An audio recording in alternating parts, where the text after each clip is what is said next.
Welcome to Checking the PCB with DRCs. We use design rule checks based on the created rules for the PCB to validate the layout. The design rule checker can be run from the Tools pull-down menu, picking Design Rule Check option. The design rule checker window has a number of features. We will use a modified version of the default setup for this particular lesson.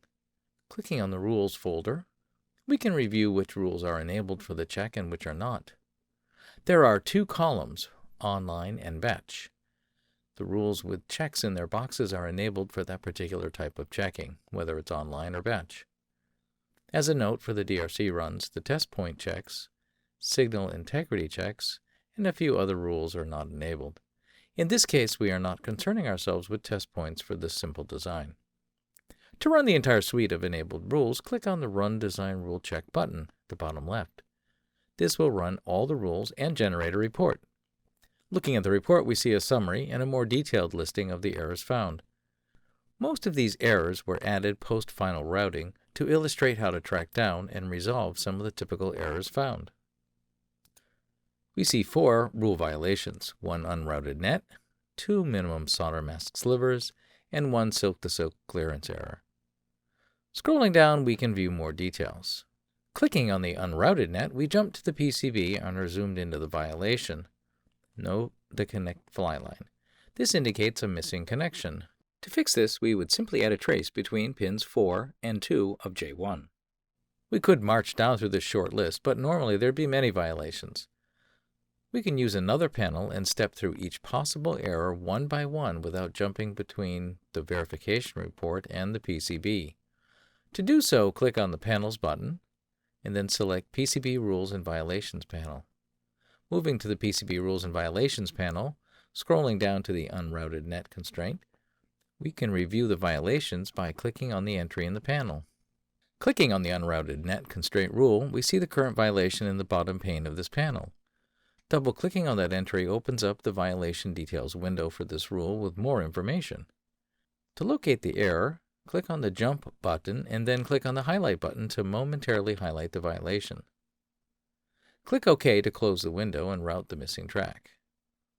Now we can rerun just the unrouted net rule by right-clicking on its entry and selecting Run DRC Rule Class Unrouted Nets.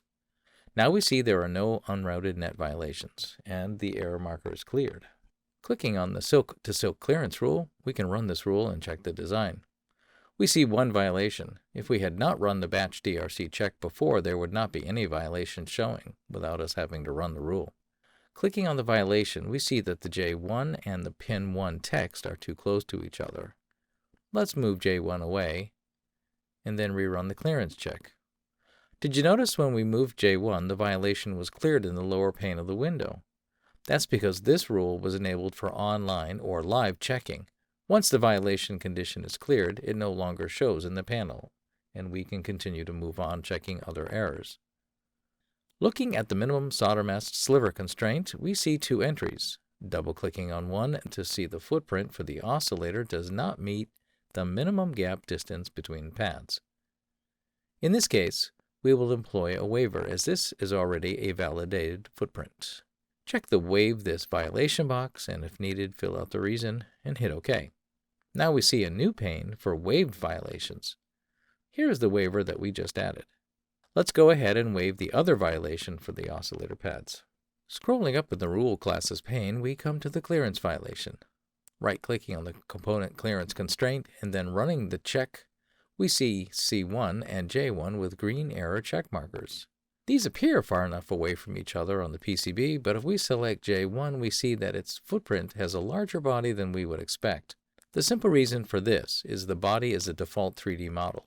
Going into 3D, we do not see a large connector with that shape. We can ignore this and use a waiver for this violation as well. Rerunning the full batch DRC, we now see the 3 waivers and a clean run. At this point, we are ready for fabrication file generation.